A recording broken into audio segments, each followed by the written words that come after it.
Baruch Hashem, it is day number 57 of our daily study of Rambam, Sefer HaMitzvos. And in the 3 chapters a day of Mishnah Torah, we are still in the halachas that we started yesterday.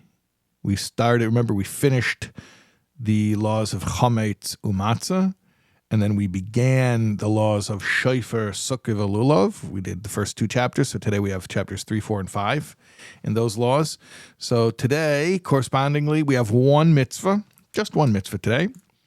Positive commandment number 168. Basukais teshvu. You shall dwell in sukkahs, booths, huts, shacks, temporary structures. You know what I'm talking about.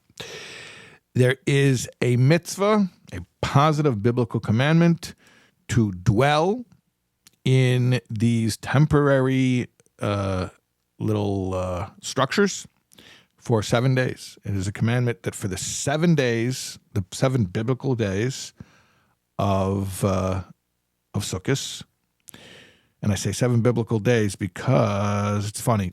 At the end of Sukkot, where we would normally be finished with Sukkot, we actually go smack dab into a new Yom Tov called Shmini Atzeres, which is a Yom Tov unto itself.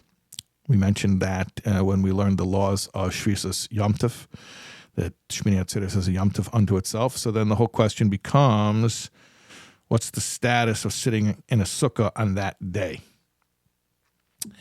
Because really, there's not a mitzvah to sit in a sukkah on Shmini Atzeres. The mitzvah is to sit in the sukkah for the 7 days of Sukkot. So it's an interesting discussion for another time how we deal with it. But the simple practical answer is that we continue to dwell in the sukkah, or at least I'll say minig Chabad is that we continue to dwell in the sukkah on Shmini Atzeres in exactly the same ways that we do for the first 7 days of Sukkot proper, but we don't make a bracha. We don't make a bracha because the mitzvah, the biblical commandment, is 7 days to dwell in the sukkah. And by and large, that means by eating. And that's why when we eat, and by eating, I don't mean a snack, I mean an actual meal. When we sit down for a meal in a sukkah, so we not only make the blessing on the hamaitzi or the mazainas that we're about to eat, but we also make a mitzvah, he who commanded us to dwell in the sukkah. And that's positive commandment 168. We will see you, God willing, tomorrow.